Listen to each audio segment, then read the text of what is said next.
সালে প্রতিষ্ঠিত Mahalakshmi group of companies, যার প্রধান কার্যালয় গুয়াহাটিতে অবস্থিত। মহালক্ষ্মী গ্রুপ যেটি তার কঠোর পরিশ্রমের মাধ্যমে ক্রমাগত সাফল্যের শিখরে এগিয়ে চলেছে। মহালক্ষ্মী গ্রুপের এই সাফল্যকে আরও এগিয়ে নিয়ে যাওয়ার জন্য মহালক্ষ্মী গ্রুপের অধীনে 14 নভেম্বর আসামে অবস্থিত অপ্সরা অডিটোরিয়ামে একটি সেমিনারের আয়োজন করা হয়। এই সেমিনারে মহালক্ষ্মী কোম্পানির প্রধান শ্রী নবীন সিংঘল এবং সমস্ত কর্মচারী সহ বিশিষ্ট ব্যক্তিরা উপস্থিত ছিলেন। সেমিনারের শুরুতে মহালক্ষ্মী গ্রুপের প্রধান সহ সকল অতিথিকে উত্তরীয় দিয়ে সম্মানিত করা হয়। এই অনুষ্ঠানে মহালক্ষ্মী গ্রুপ কর্মীদের কঠোর পরিশ্রমে মুগ্ধ হয়ে তাদের কোম্পানির তরফ থেকে স্মারকপত্র দেয়। এই অনুষ্ঠান চলাকালীন মহালক্ষ্মী কোম্পানির চেয়ারম্যান শ্রী নবীন সিংঘল তার সাফল্য নিয়ে কি বলেন, আসুন শুনে নেব। संजय जी ने यहाँ तक का तो बताया है, और मैं तो सबसे पहले सभी का जो भी इस यात्रा में हर क्षण महालक्ष्मी ग्रुप की प्रगति के लिए अपना सुख सुविधा छोड़ के साथ रहे हैं, मैं उन सबका धन्यवाद करता हूँ। खासकर जो पुराने हमारे परिवार से 25 साल 27 साल 28 साल से महालक्ष्मी ग्रुप में जुड़े रहे हैं, तो उसके लिए स्पेशल थैंक्स, धन्यवाद।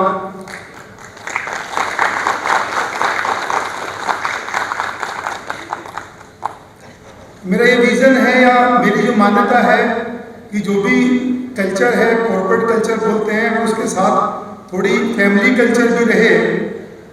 कोई भी आदमी कम योग्य ज़्यादा योग्य हो सकता है, लेकिन जो सीनियर मेंबर के साथ साथ जो थोड़े जूनियर कर्मचारी हैं, मेंबर हैं, उनका भी उतना ही कंट्रीब्यूशन होता है किसी ग्रुप की प्रगति में जितना सीनियर मेंबर होता है। तो मैं जो जूनियर मेंबर हैं, जो तन से मन से धन से दिन रात अपने ग्रुप की प्रगति के लगे हुए हैं, उनके लिए भी मैं स्पेशल थैंक्स, धन्यवाद देना चाहूँ। परिवार, अपना संगठन, अपना ग्रुप ग्रो कर रहा है, तो हमको एक बार सबको एक साथ मिलकर बैठना चाहिए और सोचना चाहिए कि कैसे हम यहाँ तक पहुँचे हैं और जो आगे की यात्रा है हमारी, यहाँ तक जो पहुँचे हैं उसकी यात्रा कैसी रही और जो आगे जाएंगे उसकी यात्रा का भी हम सोचेंगे कि कैसे उसको सबको साथ लेके चलना है। तो पहले तो संजय जी ने आज तक का जो भी हमने सबके साथ मिलके यहाँ तक पहुँचे हैं उसका वर्णन किया। मैं स्पेशल थैंक्स देना चाहता हूँ। एक जो संजय जी भूल गए, हमारे एक महालक्ष्मी ग्रुप के पार्टनर थे मिस्टर नवीन मित्तल जी, तो मैं स्पेशल मेंशन करना चाहता हूँ कि उनका भी हमारे जो ग्रुप है या महालक्ष्मी जो समूह है, मेरे बड़े भाई जैसे थे। जो भी सरकमचांस रहे वो आज इस दुनिया में नहीं है, तो मैं चाहता हूँ कि उनके लिए भी एक मिनट का मौन रखें। এরই সাথে এই সেমিনারে মহালক্ষ্মী গ্রুপ দ্বারা আমন্ত্রিত মিস্টার গান্ধীও বলেন, মহালক্ষ্মীর সাফল্য ভবিষ্যতে আম্বানি টাটার মতো কোম্পানির পাশে দাঁড়াবে। এরই সাথে তিনি আর কি বলেন, চলুন শুনে নেব। मैं तो उस दिन का गवाह हूँ जब मेरठ में ये इंडस्ट्री बिल्कुल एक छोटा सा प्लांट के रूप में जमीन के अंदर थी, मुश्किल से दिखती थी। आज इस मुकाम पर आ गए। मेरे को एक दो बात करनी है। सबसे पहले तो आप में से बहुत सारे लोग नहीं जानते होंगे कि मैं कौन हूँ। मेरा महालक्ष्मी ग्रुप से कमर्शियल रिलेशनशिप नहीं है, मेरा इमोशनल, स्पिरिचुअल और सबसे ज्यादा फैमिली रिलेशनशिप है। नवीन जी, बिपिन जी मेरे भांजे होते हैं, यानी मेरी बहन के बेटे होते हैं, तो मेरा रिश्ता इनका भांजा और मामा का होता है। लेकिन हमारी उम्र कुछ मिलती जुलती सी है, गजब की है, इसलिए हम फ्रेंडली ज्यादा। मित्रों, मैं बहुत बार होता है कि हम अपने बॉस से, अपने चेयरमैन से या जहां भी हम काम करते हैं, हमें कभी कभी शिकायतें होती हैं, लेकिन वो शिकायत कुछ ऐसी होती है कि कभी ऊंट के पीठ पर कोई आदमी बैठता है। आसाम वाले तो जानेंगे नहीं क्योंकि यहाँ ऊंट होता था, राजस्थान वाले समझेंगे, दिल्ली वाले समझेंगे। तो जो कैमल की पीठ पर बैठता है वो कमर ऐसे ऐसे हिलाता है, तो जो कभी नहीं बैठता वो गालियां देता है कि ये क्या कर रहे हो, ठीक से बैठो। और बैठने वाला और ठीक से बैठता तो कमर और हिलती है। मतलब क्या है, बैठने वाले की गलती नहीं है, जो कैमल राइडर है मिस्टेक उसकी नहीं होती, मिस्टेक होती है ऊंट के पीठ में जो एक ऊंचा सा हम होता है जिसको हिंदी में कुबड़ बोलते हैं, उस पर कोई भी बैठेगा तो कमर हिलाएगा।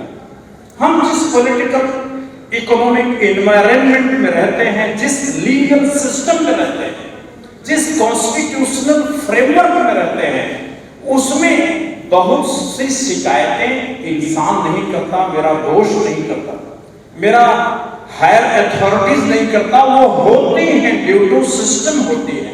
तो उसके लिए सजा हमारे दोस्त को नहीं मिलना चाहिए, सिस्टम को मिलना चाहिए।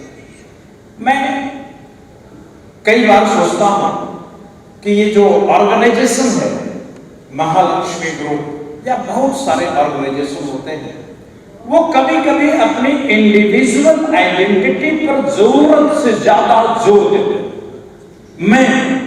मेरा परिवार, मेरे एफर्ट्स, मेरा परफॉर्मेंस, मेरा रिजल्ट, मेरी प्रोग्रेस, ये जो मैं शब्द है ये हमें भी नुकसान करता है, हमारी फैमिली को भी नुकसान करता है, और जिस ग्रुप में हम काम करते हैं उस एसोसिएशन को भी नुकसान करता है। एग्जाम्पल देता हूं,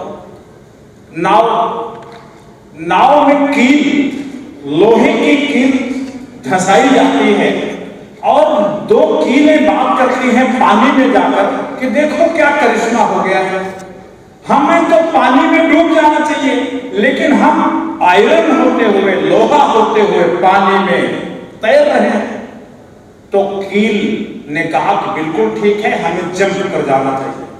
कील जब नाव से निकलती है तो कहां जाती है? जहां उसकी नेचुरल डेस्टिनी यानी पानी में डूब जाती है। मित्रों, ये ऑर्गेनाइजेशन, चाहे वो महालक्ष्मी हो, चाहे वो हमारी फैमिली हो, चाहे ये पूरा भारत हो, इंडिया हो या हमारी धरती हो, ये ऑर्गेनाइजेशन में हमारा रोल एक लोहे की कील की होगी। अगर हम उस नाव के एक पार्ट समझते हैं अपने को, तो हमारे अंदर एक करिश्मेटिक पावर आती है, चमत्कार होता है जो अकेले तो इम्पॉसिबल था। लेकिन जब हम ये समझते हैं कि मैं कील हूं, मैं आयरन हूं और मेरे अंदर करिश्मा आ गया है, मैं पानी में तैर सकता हूं, तो डूब सकता हूं। इसी को हमारे बुजुर्गों ने, हमारे ऋषियों मुनियों ने समष्टि भाव कहा। समष्टि भाव का मतलब यह है कि सबके सुख में अपना सुख देखना, सबके इज्जत में अपनी इज्जत देखना, सबकी समृद्धि में अपनी समृद्धि देखना, सबकी प्रगति में अपनी प्रगति देखना। जब ये भाव आ जाता है, तो अभी संजय जी बोल रहे थे कि कोई एक आदमी हमारे कर्मचारी के बारे में कि रात में 2 बजे तक काम करते हैं। मित्रों, मैं तो कभी कभी रात में 3-3 बजे तक काम करता हूं। सुप्रीम कोर्ट में मेरा एक चैम्बर था कई साल पहले। एक बार मुझे चपरासी जगह में आया बोलने, 12:30 बज रहा, सारी कोर्ट बंद हो गई, सब चले गए, सारे वकील चले गए, कोर्ट बंद हो गई, दरवाजे बंद हो गए, एक लाइट जल रही थी। भगवान दास रोड से देख के एक पियोन ऊपर गया और मैं लिख रहा। वो कहा सर घर नहीं आए, हम क्या क्यों नहीं, 6 बजा, रात के 12:30 बज रहे थे, मैं दरवाजे में बंद था। लगन वो होती है जब हमारा भाव मैं और पराये का खत्म हो जाता है, जब ये महालक्ष्मी एक नाव बन जाए, हम उसकी एक कील बन जाए, तो काम करने का कोई वक्त नहीं होता, कोई टाइमिंग नहीं होती। जब हमारा काम पूरा होगा, वही मेरे काम करने के अंत का टाइम होगा, वही मेरा काम करने का खात्मा होगा। मेरे मित्रों, एक बात कहूंगा कि नालायक बेटा तो नालायक होता है, लेकिन लायक बेटे को पढ़ाने में, खर्चा करने में मजा आता है, क्योंकि वो पढ़ेगा कहीं पहुंचेगा। मैंने बहुत छोटे से देखा है, हमारा नवीन सिंगर ये आदमी कोई जनरल आदमी नहीं है, ये कोई साधारण आदमी नहीं है। आपके बीच रहता होगा तो आपको लगता होगा हाँ चलो ठीक है, हमारे बॉस हैं, हमारे चेयरमैन साहब हैं। होता यह है कि एक बरगद के बहुत बड़े पेड़ के बीज को अगर जमीन में लगा दो तो वो 100 फुट ऊपर हो जाता है, बड़ा पेड़ बन जाता है। लेकिन उसे गमले में लगा दो तो, बरगद के पेड़ के गमले में लगा दो तो 2 फुट से बड़ा बरगद का पेड़ नहीं हो सकता। ये हमारे नवीन सिंघल एक विराट वटवृक्ष, लेकिन एक गरीबी के बहुत साधारण परिवार के गमले में लग गए। अगर ये किसी बड़े परिवार में पैदा हुए होते तो आज अंबानी अडानी पानी भरते इनके सामने। लेकिन गमला क्या करे, गमला जड़ें फैलाए तो कहां फैलाए, फैलाते फैलाते वक्त लग गया। लेकिन मैं कामना करता हूं ईश्वर से, आप सब लोगों से अपील करता हूं कि ये व्यक्ति टैलेंटेड, प्रतिभाशाली है। इस ग्रुप को अगर हम ताकतवर बनाते हैं तो विश्वास करिए, मेरे छोटे भाई के ससुर जी एडीएम डिस्ट्रिक्ट मजिस्ट्रेट, सबसे बड़ा आदमी माना जाता है। डिस्ट्रिक्ट मजिस्ट्रेट के बेटे आईआईटी किए और प्राइवेट में नौकरी कर रहे हैं। गवर्नमेंट जॉब मिलते हुए मेरी बहू प्राइवेट जॉब नहीं करी, वो लखनऊ में मेडिकल ऑफिसर बन गई, अभी भी वो गवर्नमेंट में है। लेकिन उसके साथ जो प्राइवेट वाले हैं उन्होंने बड़े बड़े मकान बना लिए और मेरी बहू का भी एक छोटा मकान है, मतलब।